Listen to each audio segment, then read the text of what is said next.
Hello बच्चों। आज मैं आप लोगों को क्लास 8th की जो आपके पास मैथ्स की एनसीईआरटी की बुक है ना, उसमें हमने अपना chapter number 2 Pythagoras theorem start कर रखा है।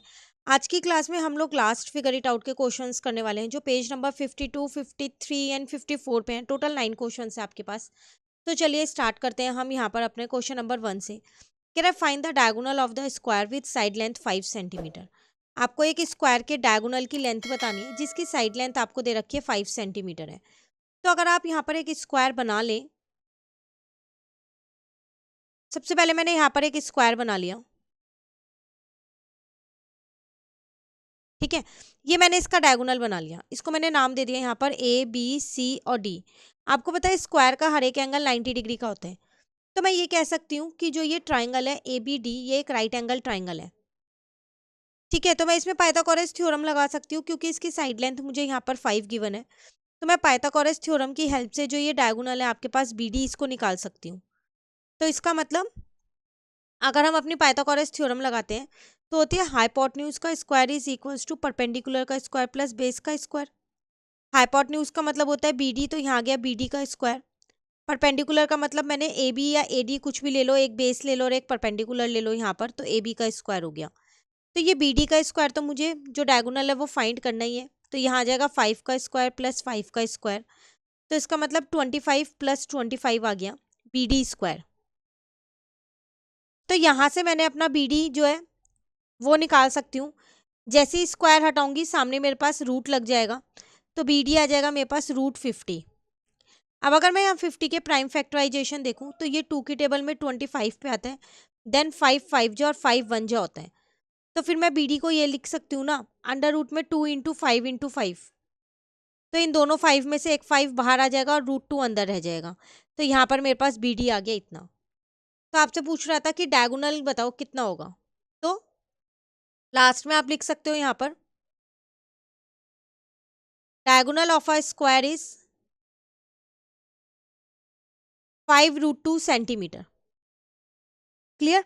चाहो तो √2 की वैल्यू भी रख सकते हो और नहीं तो आप इसको यहाँ पर भी छोड़ सकते हो। आपने √2 की वैल्यू भी सीखी है 1.414 अप्रॉक्स में, तो उसको रख के भी एक एग्जैक्ट वैल्यू आप निकाल सकते हो। क्लियर है। चलिए क्वेश्चन नंबर 2 में कह रहा है find the missing side length in the following right triangles. अब यहाँ पर आपको कुछ राइट ट्राइंगल्स दे रखे हैं और आपको इनकी मिसिंग लेंथ निकालनी है। जैसे फर्स्ट वाले में अगर हम देखें तो हमें हाइपोटेन्यूज निकालना है, जो ये फर्स्ट वाला है। तो इसको मैं नाम दे दूं यहाँ पर एक ए बी सी। तो जो ए सी स्क्वायर है वो क्या होगा, 7 का स्क्वायर प्लस 9 के स्क्वायर के बराबर। तो हम इसको यहाँ लिख लेते हैं। तो ए सी स्क्वायर इज इक्वल्स टू में 7 का स्क्वायर प्लस 9 का स्क्वायर। 7 7 जा 49 हो गया, 9 9 जा आपके पास 81 हो गया। ठीक है, अगर आप इन दोनों को यहाँ पर प्लस करते हैं तो 9 + 1 10, 12 और एक 13, 130 आ गया। तो यहाँ से आपके पास ए सी कितना आ जाएगा, आप जैसे ही स्क्वायर हटाओगे तो सामने आपके पास रूट लग जाएगा, तो √130 आ गया। क्लियर। तो आप इसको यहीं पर छोड़ दो और चाहे तो आप इसके फैक्टर्स करके भी इसके निकाल सकते हो 130 के। अगर मैं यहाँ पर इसके प्राइम फैक्टराइजेशन करती हूँ तो ये 2 की टेबल में 65 पे आएगा, देन 5 की टेबल में ये 13 13 बन जा नहीं निकलेगा, तीनों ही मेरे पास प्राइम नंबर्स आ रहे हैं, तो इसको आप यहीं छोड़ दो। ठीक है। सेकेंड पार्ट अगर हम यहाँ पर देखें, अगेन मुझे यहाँ पर हाइपोटेन्यूज नहीं दे रखी, 4 और 10 मेरी लेंथ वो है, बेस और परपेंडिकुलर है। तो इसको नाम दे देती हूँ मैं यहाँ पर पी क्यू आर। तो जो मेरा पी आर है वो कैसे निकलेगा, यहाँ पर पी आर का स्क्वायर जो है वो किसके बराबर होगा, मेरे पास 4 के स्क्वायर प्लस में 10 के स्क्वायर के बराबर होगा। तो 4 4 जा 16 हो गया, 10 इंटू 10 100 हो गया, तो पी आर स्क्वायर आ गया। तो यहाँ से मेरे पास पी आर स्क्वायर कितना आ गया, 116 आ गया। तो पी आर की वैल्यू आ गई मेरे पास अंडर रूट में 116। अगेन इसके प्राइम फैक्टराइजेशन करके देख लो, अगर कुछ बाहर निकलता है तो आप डेफिनेटली उसको रूट से बाहर निकाल दो, और अगर नहीं निकलता तो आप उसको वहीं पर ही छोड़ सकते हो। जैसे 2 की टेबल में 2 5 जा 10, 2 8 जा 16, देन अगेन 2 की टेबल में 2 2 जा 4 हो गया, 2 9 जा 18 हो गया, 29 1 जा, तो इसमें से एक 2 बाहर निकल जाएगा, तो 2√29 आपका आंसर आ गया। क्लियर है यहाँ तक। चलिए नेक्स्ट आते हैं हम अपने क्वेश्चन इसी के नेक्स्ट पार्ट में। अब यहाँ पर आपको हाइपोटेन्यूज दे रखी है 41, क्योंकि ये राइट ट्रायंगल के सामने वाली साइड होती है ना हाइपोटेन्यूज, जिस पे राइट एंगल बनता है। हाइपोटेन्यूज 41 दे रखी है, ये निकालनी है। अगेन मैं इसको नाम दे देती हूँ ABC। अब मुझे AB फाइंड करनी है, तो कैसे फाइंड करेंगे हम AB? तो अब AB का स्क्वायर जो है वो क्या होगा, 41 का स्क्वायर माइनस 40 के स्क्वायर के बराबर होगा, ठीक है ना। तो यहाँ पर मैंने AB स्क्वायर ऐसे ही रहने दिया। अब मेरे को क्या करना है, यहाँ पर ये देखना है कि 41 का स्क्वायर मेरे पास कितना होता है, और 40 का स्क्वायर तो पता ही है। तो 41 का स्क्वायर 1681 माइनस 1600 हो जाएगा, तो यहाँ पर आ गया 81, ठीक है, AB का स्क्वायर। जैसे ही आपने यहाँ से स्क्वायर हटाया तो सामने वाली साइड पे आपके पास रूट लग गया, तो AB आपके पास आ गया यहाँ पर 9। क्लियर है, क्योंकि 81 9 का स्क्वायर होता है। नाउ डी वाले पे आ जाओ आप, इस वाले पार्ट पे। इसमें भी राइट ट्रायंगल, ये राइट एंगल के सामने वाली साइड गिवन है, तो ये हाइपोटेन्यूज गिवन है। अगेन मुझे ये निकालनी है, तो इसको भी मैंने नाम PQR ही दे लिया। तो PR जो है वो मेरा क्या आ जाएगा, इसके स्क्वायर माइनस इसका स्क्वायर कर दोगे तभी तो आएगा PR, ठीक है। तो यहाँ पर निकाल लेते हैं हम। मैं सब में क्या कर रही हूँ, यहाँ पर सिर्फ और सिर्फ पाइथागोरस थ्योरम लगा रही हूँ और कुछ नहीं कर रही। √200 का स्क्वायर माइनस 10 का स्क्वायर हो जाएगा, तो रूट से स्क्वायर तो कैंसिल हो गया, तो 200 बचा, माइनस यहाँ पर 100 आ गया, तो PR स्क्वायर जो है वो मेरा 100 के बराबर हो गया। यहाँ से मेरे पास PR आ जाएगा, जैसे ही स्क्वायर हटेगा सामने मेरे पास रूट लग जाएगा, तो यहाँ पर आ जाएगा √100, तो PR मेरे पास कितना आ जाएगा, 10 आ जाएगा। क्लियर हो गया फोर्थ पार्ट। चलिए अब आते हैं हम अपने इस वाले पार्ट पे। इसमें देखो यहाँ पर जो एंगल है उसके सामने वाली साइड नहीं गिवन है, इसका मतलब आपको हाइपोटेन्यूज नहीं दे रखी, तो इसको नाम दे दो XYZ नाम दे देते हैं। तो हाइपोटेन्यूज का स्क्वायर क्या होगा, इन दोनों के स्क्वायर के सम के बराबर, यही होगा। तो इसका मतलब XZ जो है वो किसके बराबर होगा, 10 के स्क्वायर प्लस में 150 जो रूट का है उसके स्क्वायर के बराबर होगा। क्लियर, तो 10 का स्क्वायर 100 हो जाएगा और यहाँ पर आ जाएगा 150, तो ये आपके पास आ गया 250। XZ स्क्वायर लिखना। अब जैसे ही यहाँ से स्क्वायर हटा, यहाँ पर क्या लग जाएगा, रूट लग जाएगा। अब 250 के अगर मैं प्राइम फैक्टराइजेशन देखूं तो 25 के तो 5 इंटू 5 हो जाएगा, और 10 का हो जाएगा 5 इंटू 2, तो इसमें से एक 5 बाहर आ जाएगा और 5 2 जो 10 अंदर रह जाएगा, तो ये आपके पास XZ की क्या आ गई, वैल्यू आ गई। क्लियर है यहाँ तक? चलिए अब आगे चलते हैं। ये लास्ट पार्ट है, इसमें आपको अगेन हाइपोटेन्यूज दे रखा है और एक परपेंडिकुलर दे रखा है, बेस निकालना है। तो ये पार्ट आपके पास होमवर्क में है, आप इसे खुद से ट्राई कीजिएगा। सेम पाइथागोरस थ्योरम लगानी है। 45 का स्क्वायर माइनस 27 का स्क्वायर करोगे तो ये वाली साइड आपकी निकल के आ जाएगी। तो जल्दी से आप इसको सॉल्व कीजिए और कमेंट करके मुझे आंसर बताइए कि जो आपकी ये थर्ड साइड है वो कितनी आई है। क्लियर, चलिए आते हैं क्वेश्चन नंबर 3 पे अपने। कह रहा है find the side length of the rhombus whose diagonal are of length 24 and 70 units. आपको क्या करना है, एक रोम्बस के साइड लेंथ निकालनी है, उसके डायगोनल्स आपको क्वेश्चन में गिवन है। तो रोम्बस के आपको पता है सारी साइड इक्वल होती है, ये उसकी एक प्रॉपर्टी होती है। तो अगर मैं आंसर नंबर 3 यहाँ देखूँ तो मैंने यहाँ पर अपना एक रोम्बस बना लिया। आप स्क्वायर टाइप बना सकते हो, बस फर्क इतना होता है कि इसका हर एक एंगल 90 डिग्री नहीं होता, ठीक है, पर इसके जो डायगोनल्स होते हैं वो परपेंडिकुलर बाइसेक्टर होते हैं। तो आपको एक 24 दे रखा है और एक 70 दे रखा है, तो मैंने इसको नाम दे दिया यहाँ पर ABCD। क्लियर है, जब इसके डायगोनल्स परपेंडिकुलर बाइसेक्टर होते हैं तो फिर मैं यहाँ पर इसको मैंने O नाम दे दिया। तो मैंने यहाँ पर लेट कर लिया कि जो लेट मेरा AC जो है वो कितना है और यहाँ पर BD कितना है, क्योंकि मुझे दोनों गिवन है, एक 24 है एक 70, तो मैंने एक को 24 यूनिट्स ले लिया और एक को 70 यूनिट्स ले लिया। ठीक है, तो अब मैं यहाँ से OA निकाल सकती हूँ और OC दोनों इक्वल होंगे क्योंकि वो परपेंडिकुलर बाइसेक्टर होते हैं। तो 24 का हाफ कर दिया तो 12 यूनिट्स आ गया दोनों। उसी तरीके से मैं यहाँ से OB निकाल सकती हूँ और OD भी निकाल सकती हूँ, वो दोनों क्या होंगे 70 अपॉन में 2 हो जाएगा, तो दोनों आपके पास 35 यूनिट्स हो जाएंगे। पर आपको रीजन यहाँ पर लिखना पड़ेगा।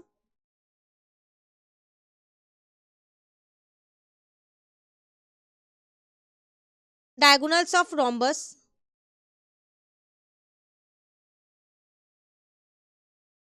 Bisect each other. At 90 degree, ये 90 डिग्री पे बाइसेक्ट करते हैं। तो यहाँ पर जो है वो 90 डिग्री का एंगल बना हुआ है। तो अब आप एक ट्राइंगल ले सकते हो और उसकी साइड निकाल सकते हो। मान लो मैंने एक ट्राइंगल ले लिया, इन ट्राइंगल AOB। तो इसमें AB जो है वो मेरी हाइपोटेन्यूज है और बाकी जो दो साइड है, एक मेरा परपेंडिकुलर हो जाएगा और एक मेरा बेस हो जाएगा। ठीक है, OA square plus OB square, Pythagoras theorem इसमें मैं लगा रही हूँ। OA भी मुझे पता है यहाँ पर 12 है और OB मुझे पता है यहाँ पर 35 है। ठीक है ना। तो यहाँ से मेरा AB स्क्वायर निकल के आएगा। तो AB स्क्वायर मेरे पास कितना आ जाएगा, यहाँ से 12 12 जा कितना हो जाएगा, 144 हो जाएगा। 35 इंटू में अगर आप 35 करते हो तो 5 5 जा 25 और यहाँ पर क्या हमने 3 4 जा 12 हो जाएगा। अब आप इसमें क्या करो, 144 को प्लस कर लो, 5 + 4 9, 4 + 2 6, 2 + 1 3, 1369 आ रहा है। AB का स्क्वायर आ रहा है, ये आपके पास साइड लेंथ नहीं आई, ये स्क्वायर आया है आपके पास। तो यहाँ से जैसे ही आप स्क्वायर हटाओगे, यहाँ पर आपके पास रूट आ जाएगा 1369। अब आपको ये देखना है कि जो 1369 है वो किसका स्क्वायर है। ठीक है, तो 9 लग रहा है ना, तो ये आप एक बार देखो 37 का होगा, क्योंकि 35 का स्क्वायर ये है, सॉरी 35 का ये है, तो उससे बड़ा ही होगा। तो अगर आप 37 को एक बार करके देखोगे, 37 इंटू 37, तो आप ये देखोगे कि आपके पास यही नंबर आ रहा है 1369। तो AB जो है वो आपके पास आ जाएगा यहाँ पर 37 यूनिट्स। तो आपसे क्वेश्चन में क्या पूछ रहा था, साइड लेंथ ऑफ रोम्बस बतानी है, तो आप यहाँ लिख सकते हो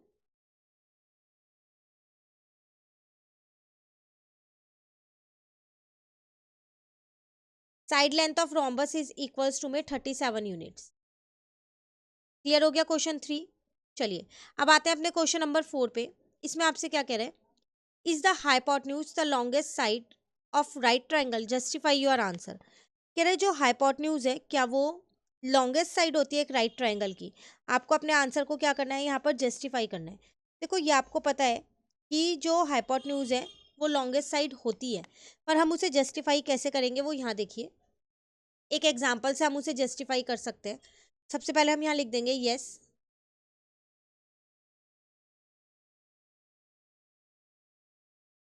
द हाइपोटेन्यूज इज द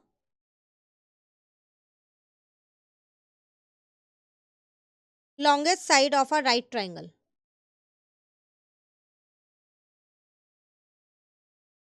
अब मैंने क्या किया, यहाँ एक एग्जाम्पल से बता दूं, तो मैंने यहाँ पर एक राइट एंगल ट्राइंगल बना लिया। ठीक है, इसको मैंने नाम दे दिया A, B और C। तो अगर हम इसकी जस्टिफिकेशन देखें यहाँ पर,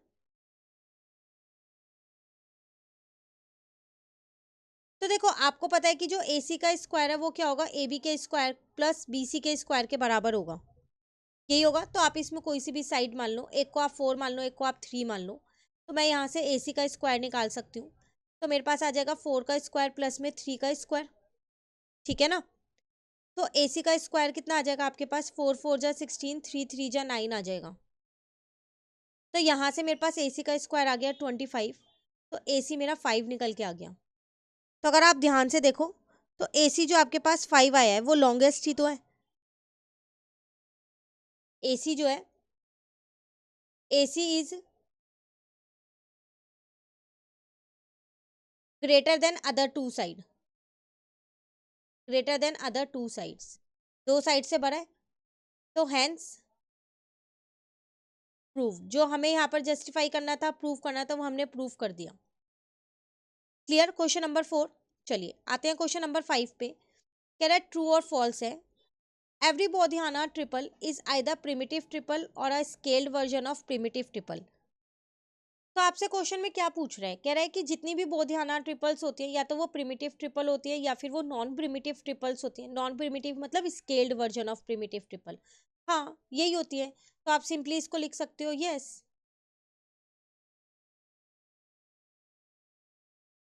ठीक है, बट आप इसको थोड़ा सा एक्सप्लेन कर सकते हो, तो यस आप यहाँ लिख सकते हो yes,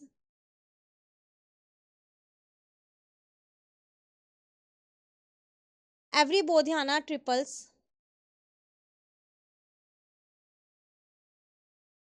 fall into one of two categories, इन दोनों में से किसी एक कैटेगरी में ही फॉल करता है, दैट इज प्रिमिटिव ट्रिपल्स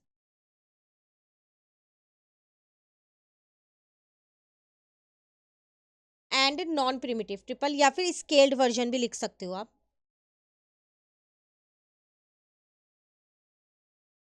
तो scaled version of primitive triple.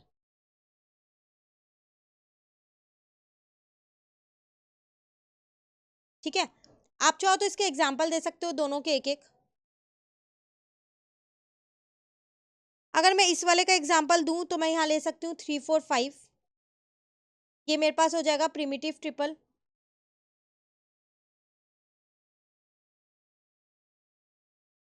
और दूसरा अगर मैं इसका एग्जाम्पल लूँ तो मैं लिख सकती हूँ 6 8 10। ठीक है, क्योंकि इनका और भी कॉमन फैक्टर है 2। तो ये मेरे पास एग्जाम्पल हो जाएगा scaled version of primitive triple. Scaled version of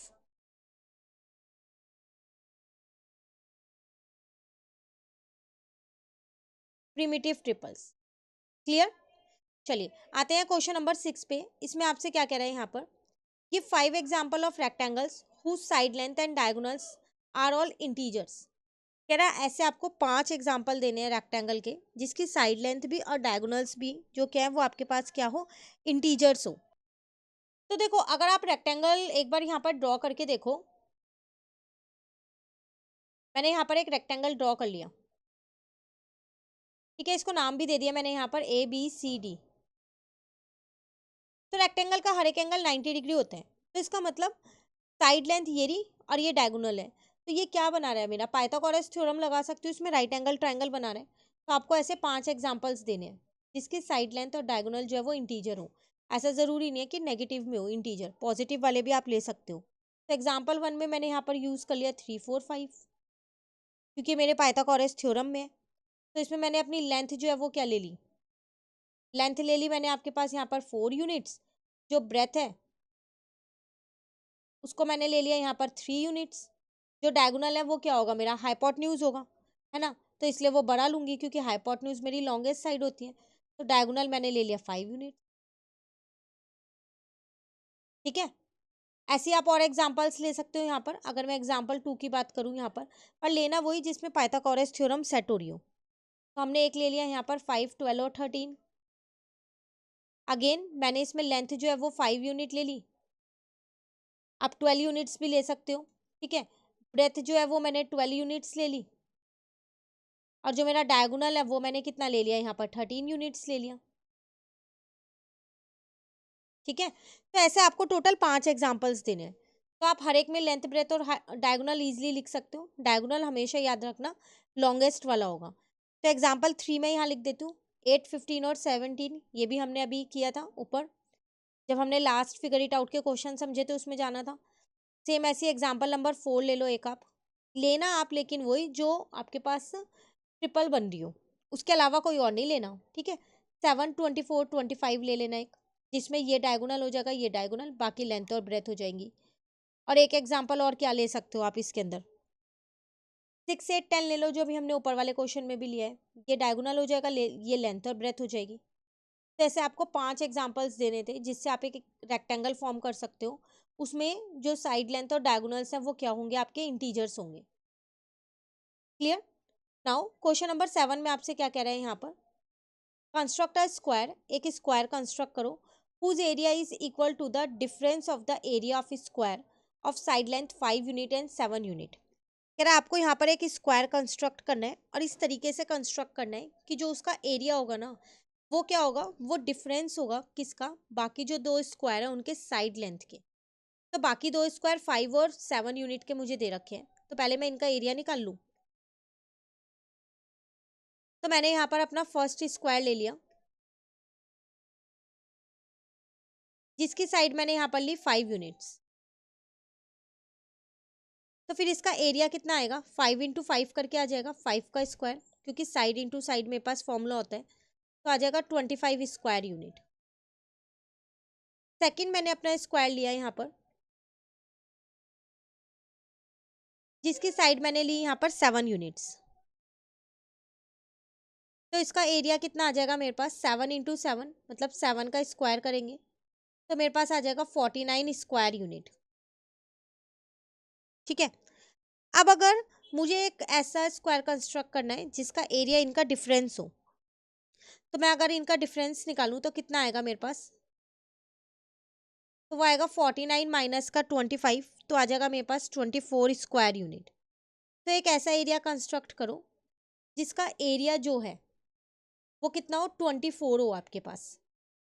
तो 24 अगर आप देखो तो किसी का भी परफेक्ट स्क्वायर नहीं होता, नहीं होता ना 24, तो कैसे कंस्ट्रक्ट करोगे। तो इसका मतलब मैं ये कह सकती हूँ कि जो एरिया ऑफ न्यू स्क्वायर है वो कितना है मेरे पास, 24 स्क्वायर यूनिट है। तो इसका मतलब S square is equal to 24 है। तो यहाँ से मैं साइड निकाल सकती हूँ, रूट लगा दूंगी 24 पे। तो कितना आ जाएगा, 24 के अगर मैं फैक्टर्स देखूँ तो 2 2 जा 4, 4 3 जा 12 और 12 2 जा, तो एक 2 बाहर ले लो और यहाँ अंदर 6 बच गया। तो इतनी साइड होनी चाहिए उसी स्क्वायर की, नए वाले स्क्वायर की, तभी आपका एरिया 24 आएगा। ठीक है, अब आप इसे कैसे कंस्ट्रक्ट करोगे, तो जब आप इसे कंस्ट्रक्ट करोगे ना तो आप उसकी जो साइड बनाओगे वो कितनी बनाओगे, 2√6 यूनिट्स उसकी साइड बनाओगे। तो आपसे वो यही यही बोला था, कंस्ट्रक्ट करो एक स्क्वायर। तो जब आप एक स्क्वायर को यहाँ पर कंस्ट्रक्ट करोगे तो जो उसकी साइड आप यहाँ पर बनाओगे वो कितनी बनाओगे, 2√6 बनाओगे। ठीक है, तभी आपके पास जो एरिया है वो उन दोनों जो स्क्वायर आपको गिवन थे उन दोनों के एरिया के डिफरेंस के बराबर आएगा, जो कि 24 है, वरना नहीं आ पाएगा। क्लियर।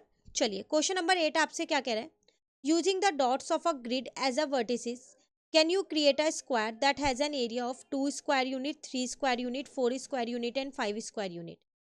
सेकंड में कह रहा है, suppose the grid extend indefinitely, what are the possible integer value area of square you can create in this manner.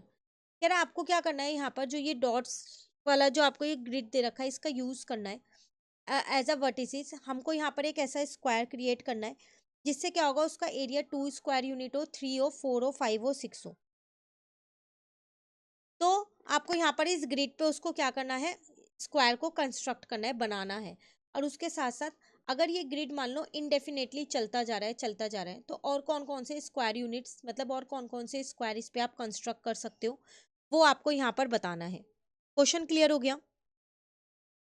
तो फिर इसमें हम लिख सकते हैं कि यस, हम 2 स्क्वायर यूनिट का जो एक, जिसका एरिया 2 स्क्वायर यूनिट हो, ऐसा एक स्क्वायर हम बना सकते हैं, डेफिनेटली हम बना सकते हैं। तो हम यहाँ पर लिख देंगे,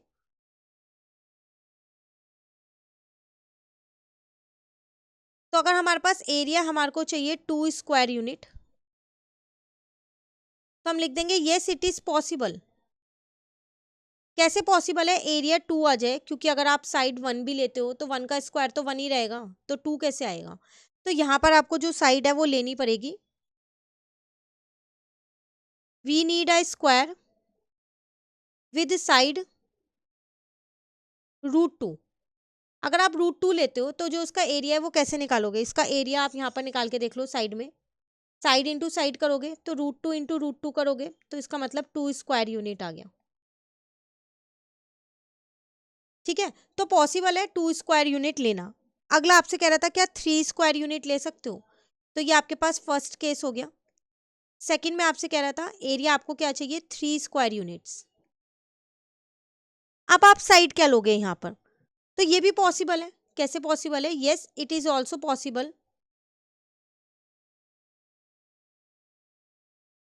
तो इसमें हमें क्या करना पड़ेगा, वी नीड अ स्क्वायर, हमें एक ऐसा स्क्वायर चाहिएगा इसके ऊपर, ग्रिड के ऊपर, जिसकी साइड जो है विद साइड √3 यूनिट। √3 के अगर आप बनाओगे तो अगर आप इसका एरिया निकालते हो तो √3 इंटू √3, तो 3 स्क्वायर यूनिट आएगा। क्लियर। तो आप √3 का भी बना सकते हो, √2 का भी बना सकते हो। अब आपसे कह रहा है 4 और 5 का बना सकते हो, अगर आपको एरिया चाहिए 4 स्क्वायर यूनिट। ये तो पॉसिबल है, आप साइड 2 ले लो तो ये तो इजीली बन जाएगा आपके पास, ये तो बहुत इजी है। तो यस इट इज पॉसिबल। इसमें हमारे को साइड कितनी चाहिएगी, we need a square with side 2 unit, क्योंकि 2 का स्क्वायर करोगे तो अपने आप ही 4 आ जाएगा। ठीक है, अब बात करते हैं 5 की। अगर एरिया मेरे पास 5 स्क्वायर यूनिट हुआ तो क्या ये पॉसिबल है? तो हाँ, ये भी पॉसिबल है। अब बात आती है इसमें क्या साइड लेंगे। Yes, it is also possible.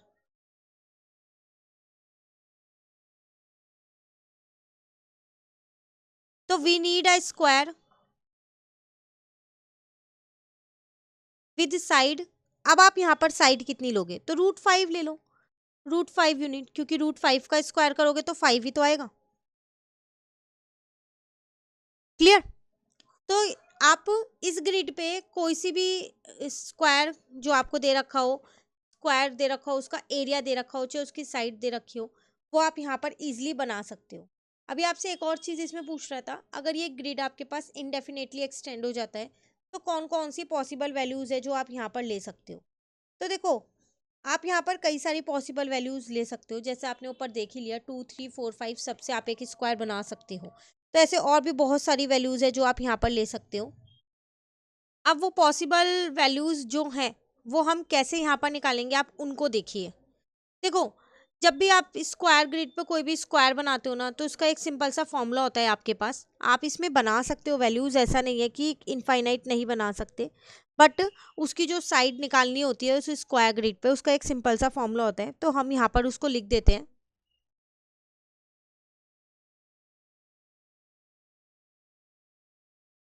On an इनफाइट grid the side of the square, the side of square can be, क्या होनी चाहिए वो आपके पास? वो होनी चाहिए a² + b², जिसमें a और b एक इंटीजर होते हैं, where a and b are integers. ठीक है, तो फिर एरिया ऑफ स्क्वायर क्या होगा यहाँ पर? So area of square side into side होता है, तो साइड यही है, तो इसका स्क्वायर कर दोगे, तो इसका मतलब एरिया ऑफ स्क्वायर आ जाएगा a² + b²। तो पॉसिबल वैल्यूज पूछ रहा था तो वो यहाँ लिख देते हैं, possible integers area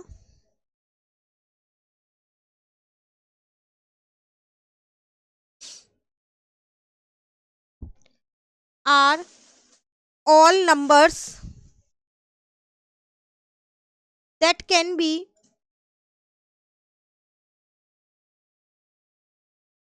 written in form of a² + b²। तो पॉसिबल वैल्यूज क्या क्या आप यहाँ पर ले सकते हो? Example,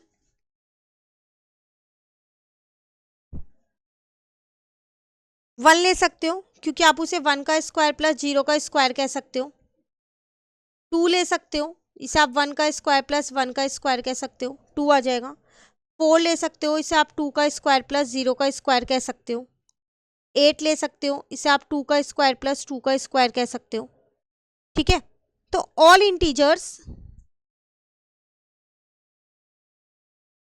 all integer value area that can be expressed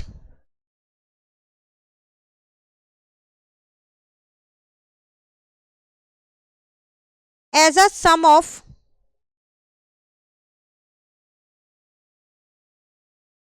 two perfect square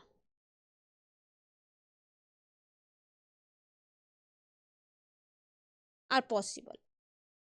जिसको भी आप 2 परफेक्ट स्क्वायर के उसमें एक्सप्रेस कर सकते हो, वो सारी इंटीजर वैल्यू जिनको भी आप क्या कर सकते हो, 2 परफेक्ट स्क्वायर की फॉर्म में एक्सप्रेस कर सकते हो, वो सारी वैल्यूज आप यहाँ पर ले सकते हो। क्लियर? तो ये आपको एक छोटी सी स्टेटमेंट है जो यहाँ पर आपको लिखनी है। हमेशा ध्यान रखना, जब भी आपके पास ग्रिड होता है तो आप साइड ऑफ द स्क्वायर ऐसे निकालते हो। हमने जो इसका फर्स्ट पार्ट था उसमें हमने क्या किया था, डायरेक्ट डायरेक्ट लिख दिया था। ठीक है, जो ये सेकेंड वाला है 3 स्क्वायर यूनिट, ये एवरी टाइम पॉसिबल नहीं होता कि आप इसको √3 जो है वो साइड लेके बना सकते हो, क्योंकि ये बहुत रेयर होता है कि हम इसमें 2 परफेक्ट स्क्वायर का कॉम्बिनेशन लगा पाएँ। तो इसमें आप यहाँ पर येस इट इज़ पॉसिबल मैंने यहाँ लिखवा दिया है, बट आप इसको नो भी कह सकते हो कि वो पॉसिबल नहीं है। क्यों? क्योंकि आपके पास क्या है, √3 को आप 2 परफेक्ट स्क्वायर नंबर की फॉर्म में एक्सप्रेस नहीं कर सकते। ठीक है? चलिए एक लास्ट क्वेश्चन रह गया, देन ये टॉपिक कंप्लीट हो जाएगा। तो आपसे इसमें क्या कह रहे हैं, find the area of an equilateral triangle. एक इक्विलेटरल ट्राइंगल का एरिया निकाल लो जिसकी साइड लेंथ आपको 6 यूनिट दे रखी है। हिंट में दे रखा है show that an altitude bisect sorry the opposite side, use this to find the height. आपको एक इक्विलेटरल ट्राइंगल का एरिया निकालना है, उसकी साइड आपको 6 यूनिट दे रखी है। तो आंसर नंबर 9 है हमारे पास। यहाँ पर मैंने यहाँ पर एक इक्विलेटरल ट्राइंगल बना लिया। इक्विलेटरल ट्राइंगल आपको पता है उसकी सारी साइड सेम होती है, तो ये सब मेरे पास 6 6 6 हो गई। अब मुझे इसका एरिया फाइंड करना है, तो मैं क्या करती हूँ, इसमें पहले एक एल्टीट्यूड डाल देती हूँ। तो मैंने यहाँ पर एक एल्टीट्यूड डाल दिया, इसको डी नाम दे दिया। ठीक है, तो मैंने यहाँ कंस्ट्रक्शन में लिख दिया कि मैंने क्या किया है।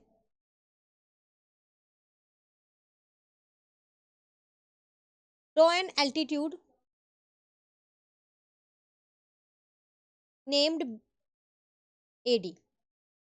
जब एल्टीट्यूड डाला है तो ये 90 डिग्री का एंगल होगा, और जो मेरा बी डी है और जो डी सी है वो दोनों क्या हो जाएंगे, हाफ हाफ हो जाएंगे, तो 3 के हो गए। आपको यहाँ पर 6 यूनिट दे रखा है, तो अब आप यहाँ 3 यूनिट्स लिख दोगे। अब आप एरिया निकालना है तो हाफ बेस इंटू हाइट से निकाल सकते हो, बट आपको हाइट नहीं पता एडी, तो वो निकाल लेते हैं।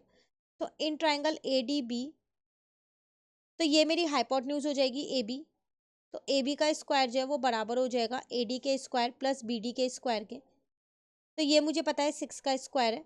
ए डी मुझे नहीं पता, ये मुझको यहाँ पर फाइंड करनी है। बी डी मेरे पास जो है वो 3 है, अभी हमने ऊपर निकाला है। 6 6 जा 36 हो जाएगा। ए डी स्क्वायर ऐसी है, 3 3 जा 9 हो जाएगा। 36 माइनस 9 इज इक्वल्स टू में ए डी स्क्वायर हो जाएगा। क्लियर है? उसके बाद अब आपको कुछ नहीं करना है, इसको सब्ट्रैक्ट कर देना है। तो जैसे आप 36 में से 9 को सब्ट्रैक्ट करोगे 27 आ जाएगा ए डी स्क्वायर। तो यहाँ से ए डी आ गया आपके पास 27, लेकिन रूट में आया 27 के। मैं यहाँ पर प्राइम फैक्टराइजेशन लिख सकती हूँ रूट के अंदर। 3 3 जा 9, 3 जा 27 हो गया, जिसमें से एक 3 मेरे पास बाहर आ जाएगा। तो ए डी की वैल्यू आ गई मेरे पास 3√3 यूनिट। अब मैं अपना एरिया निकाल सकती हूँ यहाँ पर, एरिया ऑफ ट्राइंगल या इक्विलेटरल ट्राइंगल आप कह सकते हो। तो वो हो जाएगा हाफ बेस इंटू में हाइट। आपके पास हाफ ऐसी है, अगर आप बेस की बात करो तो वो 3 है, और अगर आप हाइट की बात करो तो वो 3√3 है, जो कि अभी आपने ए डी निकाला है, यही निकाला है। ठीक है, अच्छा सॉरी, बेस मैंने यहाँ पर 3 ले लिया, 6 आएगा ना बेस, तो पूरे ट्राइंगल की बात कर रही हूँ ना मैं, इस वाले की। तो बेस BC होगा 6। ठीक है, तो मैंने इसको इससे कट कर दिया, 3 आ गया। 3 3 जा 9 हो गया। 9√3 स्क्वायर यूनिट जो है ये मेरे पास क्या आ गया, इक्विलेटरल ट्राइंगल का एरिया आ गया।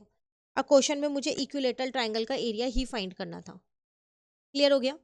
तो यहाँ पर ये टॉपिक कंप्लीट होता है, प्लस ये चैप्टर कंप्लीट होता है। नेक्स्ट क्लास में हम अपना नेक्स्ट चैप्टर स्टार्ट करेंगे। Thank you.